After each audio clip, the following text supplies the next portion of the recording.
नमस्कार दोस्तों, स्वागत है आपका अपने YouTube channel Neeraj with math GS पर। तो दोस्तों, आज हम बात करने वाले हैं इंडिया का टफेस्ट एग्जाम जो कि है जेई। तो चलिए शुरू करते हैं। Joint entrance examination national level का एंट्रेंस एग्जाम है जिसमें हर साल 1,000,000 से ज्यादा स्टूडेंट भाग लेते हैं। यह एंट्रेंस एग्जाम हर साल 2 बार ऑनलाइन मोड में कंडक्ट किया जाता है और इस एंट्रेंस एग्जाम के 2 पार्ट हैं। जेई मेन में क्वालिफाई करने के बाद ही आप आईआईटी एडमिशन के लिए जरूरी जेई एडवांस एग्जाम लिख पाएंगे। वहीं अगर आप एनआईटी और ट्रिपल आईटी जैसे भारत के शीर्ष इंजीनियरिंग कॉलेज में एडमिशन लेना चाहते हैं तो आप जेई मेन के स्कोर पर एडमिशन ले सकते हैं। जेई एडवांस इंडिया के 23 आईआईटी यानी इंडियन इंस्टीट्यूट ऑफ टेक्नोलॉजी में एडमिशन के लिए एंट्रेंस एग्जाम जरूरी है।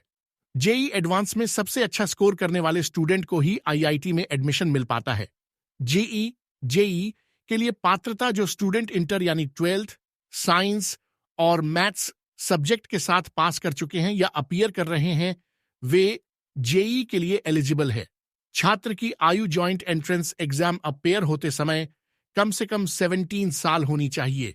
जेई की मुख्य विशेषताएं: जेई हर साल 2 बार कंडक्ट किया जाता है, पहली बार जनवरी में और दूसरी बार अप्रैल में।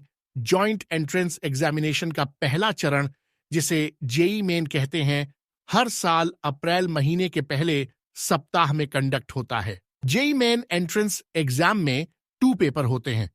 पहला पेपर उन स्टूडेंट्स को अटेंड करना होता है जो इंजीनियरिंग में एडमिशन लेना चाहते हैं और दूसरा पेपर उन स्टूडेंट के लिए होता है जो बीआर कोर्स में एडमिशन लेना चाहते हैं। जेई मेन में अच्छा स्कोर करने वाले टॉप 15,000 स्टूडेंट्स को जेई एडवांस लिखने का मौका मिलता है। जेई मेंस की रैंकिंग तैयार करने में क्लास 12th का स्कोर कंसीडर नहीं किया जाता है। वही जेई एडवांस की रैंकिंग में स्टूडेंट के 12th स्कोर का महत्व होता है। कोई स्टूडेंट जेई मेन का एग्जाम लगातार 3 साल लिख सकता है, वही जेई एडवांस का केवल 2 साल लिख सकता है। अगर कोई स्टूडेंट एक ही साल में होने वाले 2 जेई मेन या जेई एडवांस के एग्जाम में अपीयर होता है तो उसका यह दोनों अटेम्प्ट 1 साल के अंदर ही होगा और इसे एक अटेम्प्ट के रूप में ही कंसीडर किया जाएगा। जॉइंट एंट्रेंस एग्जामिनेशन में मल्टीपल चॉइस क्वेश्चन पूछे जाते हैं और इस एग्जाम में नेगेटिव मार्किंग स्कीम भी होता है। जेई की पूरी प्रक्रिया जैसे कि एप्लीकेशन, एग्जामिनेशन, रिजल्ट और काउंसलिंग सब कुछ ऑनलाइन होता है। इंडिया के बहुत सारे टॉप इंजीनियरिंग कॉलेज में जेई मेन के स्कोर पर एडमिशन मिल सकता है। जेई एफएक्यू नीट और जीई में क्या अंतर है?